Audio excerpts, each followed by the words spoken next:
finances too, in lower tax receipts. Lower tax receipts, despite being told the opposite by the OBR a mere 4 days earlier. That is cold, hard proof that she lied. And the consequences of that are horrendous, especially given Starmer signed off on the black hole lies that now see her facing an ethics inquiry. Indeed, that is because Rrich has written to Starmer's independent ethics advisor demanding he investigates over claims she misled the public. And in the past hour, Richard Hughes, the head of the OBR, has resigned for his budget leak. That's taking responsibility. Reeves must do the same. But this is so much more than just a resignation matter. This is a jailing matter. The Mail's Labour columnist Dan Hodges, who is all over the story, is going one step further here. He believes Reeves needs to be locked up.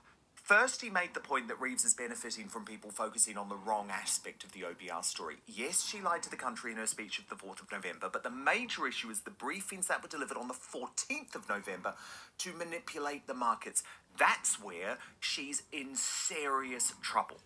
In an extraordinary and unprecedented development, this Labour man is now suggesting publicly in the MSM that Reeves will end up in prison for her deceit, despite her limp-wristed fight back over the weekend. Watch. Let's stick with whether or not everyone watching can trust you. Do you deny you created the perception before the election that you wouldn't put people's taxes up? Well, before the election, we did set out a number of tax increases. We said we would get rid of the non-dom tax status, which we have. Do you deny that you led people to believe you wouldn't put their taxes up, ordinary people's taxes? Well, we had a manifesto commitment not to increase the rates of income tax, national insurance or VAT, and also that we would keep corporation tax at its current levels.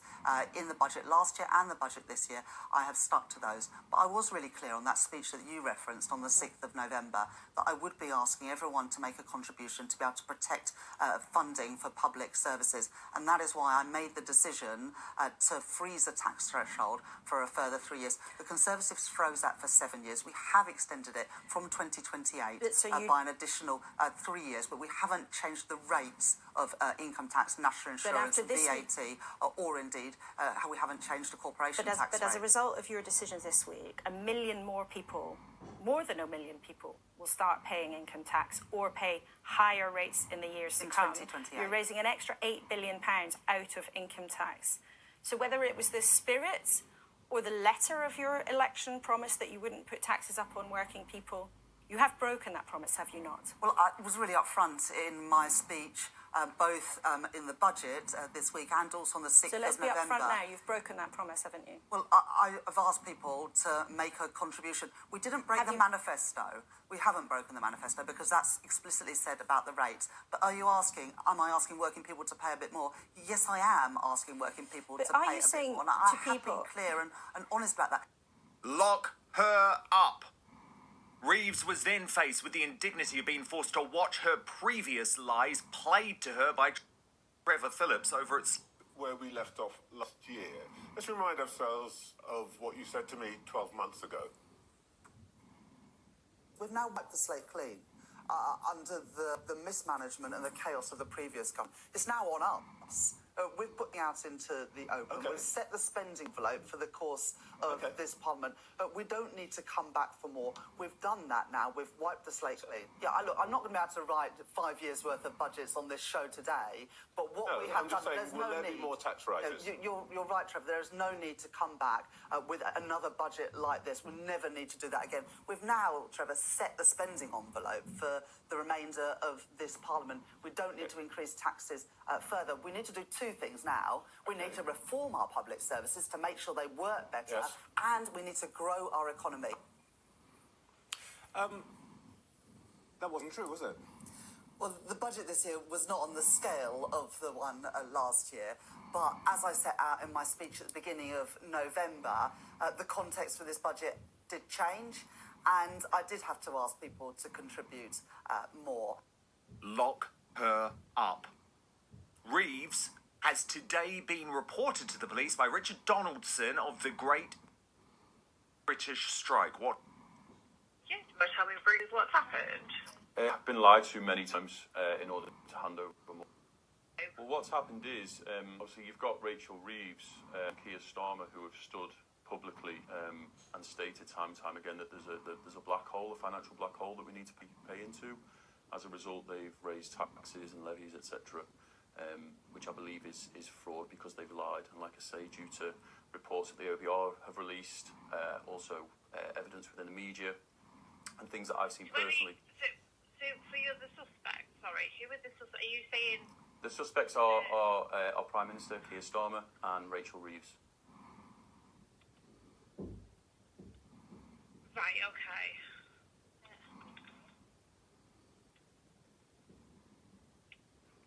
Just bear with me 1 second, I'm just going to put you on hold. Okay, thank you.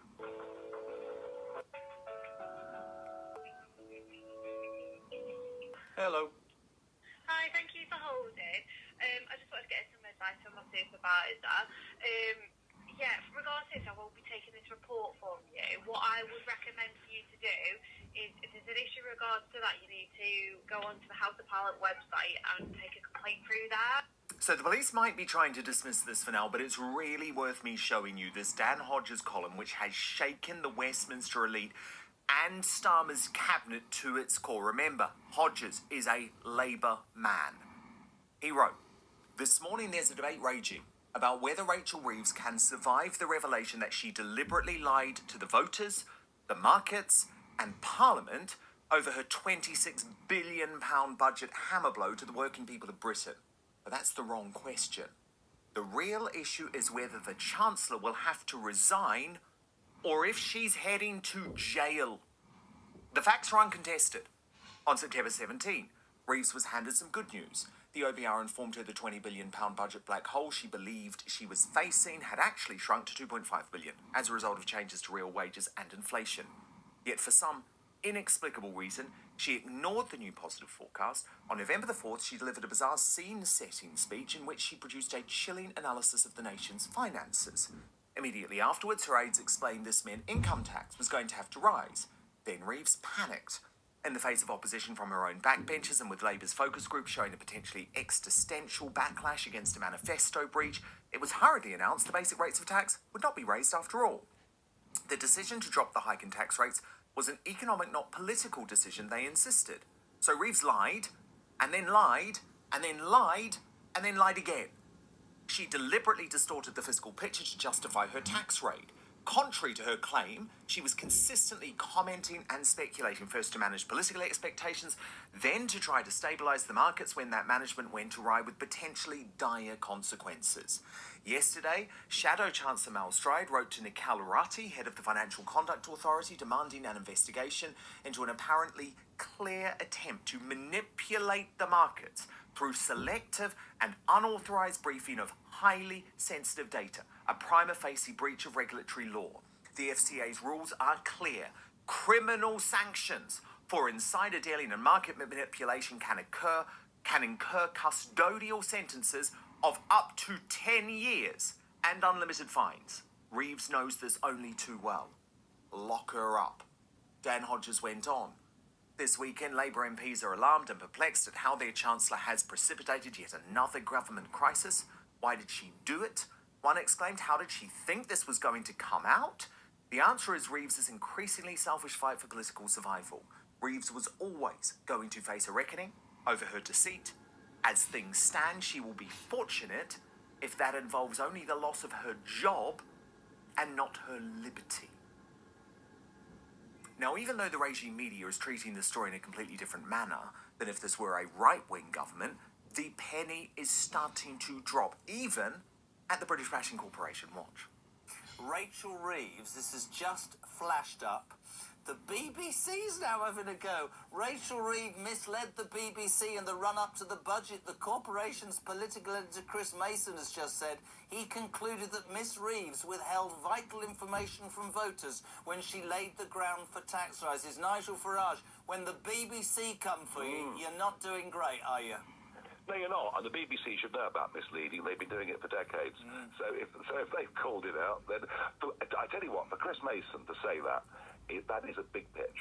But for the BBC's political editor to come out and say that the BBC was misled. That is a very big moment. But what's most shocking about all of this fraud, all of this deceit, is that slippery Starmer is completely in on it. His future, as the worst Prime Minister ever, is now tied to the alleged criminal acts of his Chancellor. Beth Rigby, Sky News. Prime Minister, we found out from the Office of Budget Responsibility that the Chancellor, with your backing, misled the public on November the 4th when she warned about a black hole in the public finances without telling us the second bit, that higher than expected tax receipts meant the economy was in a much healthier position than the Chancellor publicly suggested to all of us and to the country. A Cabinet Minister has told me this morning they do feel misled. How do you respond to that as Prime Minister? And can you really commit to driving through welfare cuts, given that some at your top table don't have confidence in you? Thank you. Thank you very much, Beth. Look, there was no misleading. And I simply don't accept, and I was receiving the numbers, that being told that the OBR productivity review means you've got £16 billion less than you would otherwise have had, shows that you've got an easy starting point. Yes, of course, all the other figures have to be taken into account, but we started the process with significantly less than we would otherwise have had. That productivity review or review like that hasn't been done, I think, for 15 years. This is not an annual exercise. It's an exercise that was done this year. I'm not sure why it wasn't done at the end of the last government, if I'm honest about it, because that would have seemed to me a sensible time to have done it. But it was done. The net result was £16 billion less than you would otherwise have got. Do you know what? Lock him up too. Because even though there's no desire to drive Starmer out like there was with Liz Truss by the regime media, his own cabinet is starting to turn. This, folks, is unprecedented. It is extraordinary, with the Times reporting today that Starmer and Reeves have been accused of misleading the cabinet by using claims that there was a black hole in the public finances to justify tax rises during the run-up to the budget. And this is coming from cabinet ministers directly. One told the Times, why did Keir and Rachel allow the country to believe for so long that we would break our manifesto by putting up income tax by 2p when they would have known that wasn't true? At no point were the cabinet told about the reality of the OBR forecast. Had we been told, we might have been in a position to advise against setting hairs running on income tax and giving the public the impression we are casual about our manifesto commitments. The handling of this budget has been a disaster from start to finish. Another senior minister said the Treasury's operation is not exactly cutting edge. The argument about living in uncertain times and needing more headroom makes sense, but the way she presented it by saying there's a big hole we need to fill is frustrating. We had this hokey-cokey about income taxes going up and then not going up. Another minister said Starmer and Reeves look weak and incompetent in the wake of the budget, but described it as par for the course. So that is 3 ministers now on the record. Kemi Badenoch right that Reeves simply must go. The Chancellor appears to have given wrong or false information deliberately to try and get her budget a soft landing. We are at the Institute for Accounting. You all know that if a CEO had done this before their annual meeting, they would be sacked. What we see is issues around financial probity and market abuse.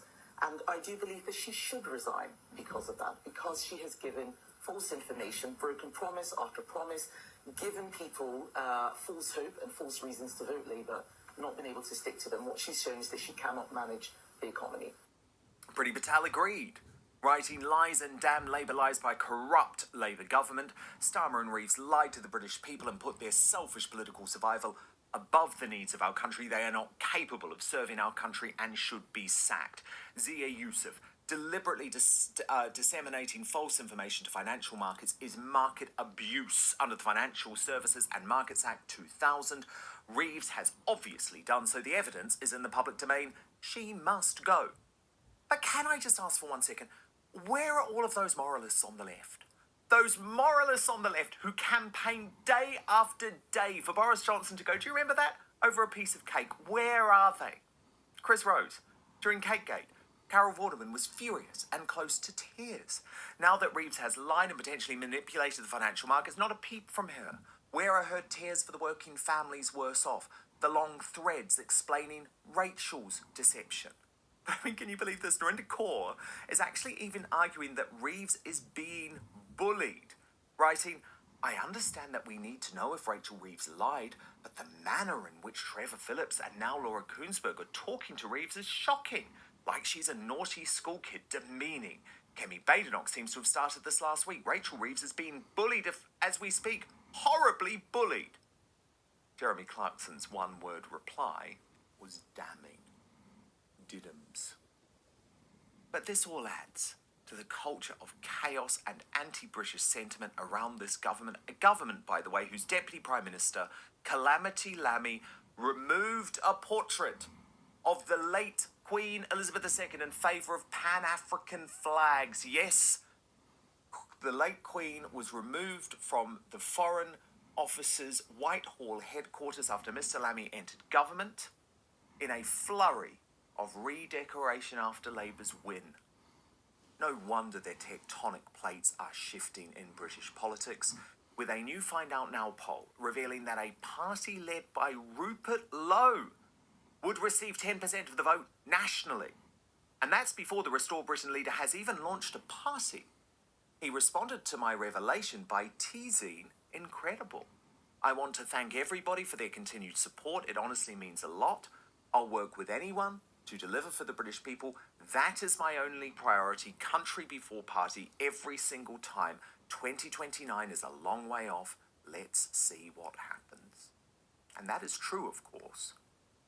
But for the United Kingdom's economy and culture to survive this, Starmer and Reeves must not just go. Starmer and Reeves must be tried in a court of law for their willful destruction of our country based on lies.